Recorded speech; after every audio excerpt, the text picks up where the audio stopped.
let's talk about management functions. Management functions.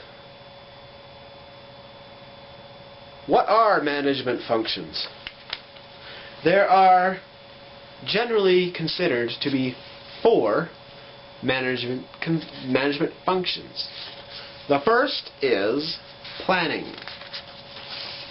Planning. The second is organizing, leading, and then controlling. Let's do planning first. Planning is first. What is planning? Planning is to write down what you're going to do in the future. So as a manager, you would say, I am going to build our company to be the largest company, and we're going to have a product line with 10 different types of products. We're going to have 100 employees, and we're going to grow in the future. Those are things you plan for. So that's planning. So you could say, I am doing business planning. Okay, I'm doing business planning. And you will hear the term business plan. A business plan is a written document. You write it out on the computer, and it shows, okay, we're going to sell this much stuff. It's going to cost this much. Where are we going to build it? Where are we going to buy the materials? Where's the money going to come from? Where is the money going to come from? Where are the employees going to come from? And where are the customers? These are all things that would go into your business plan. But it's just planning, right? There's 3 other components to management function. Organizing.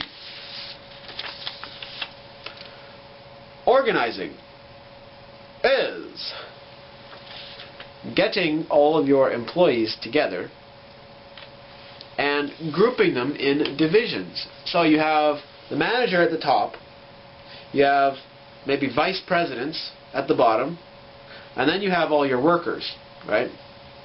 That's fairly simple. But some workers go in some divisions. You have the factory division. You might have some accounting where they do the controlling.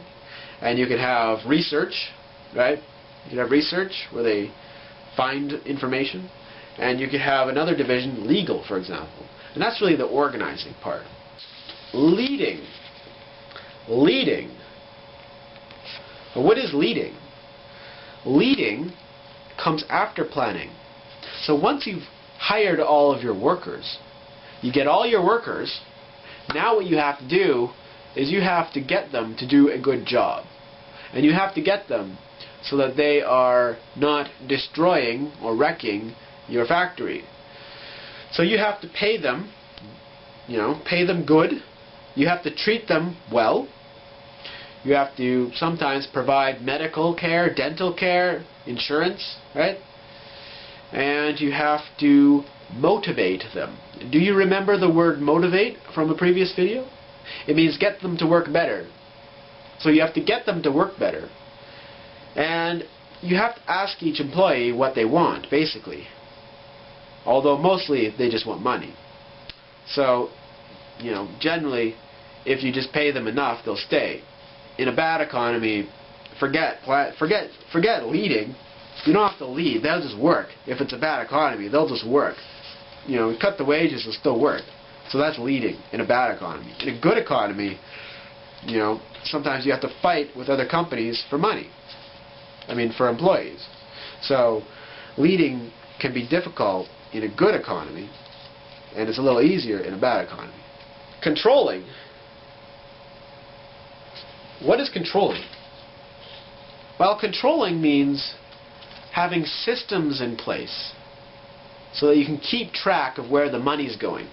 Right? So you have an accountant who says, okay, we have this much money coming in and this much money going out. They have to keep track of every expense, which is money going out, and every revenue, which is money coming in. And they have to make sure that you have all the money taken care of. You know where it's going. So people can't steal the money, or you're not losing it somewhere. That's controlling. Okay?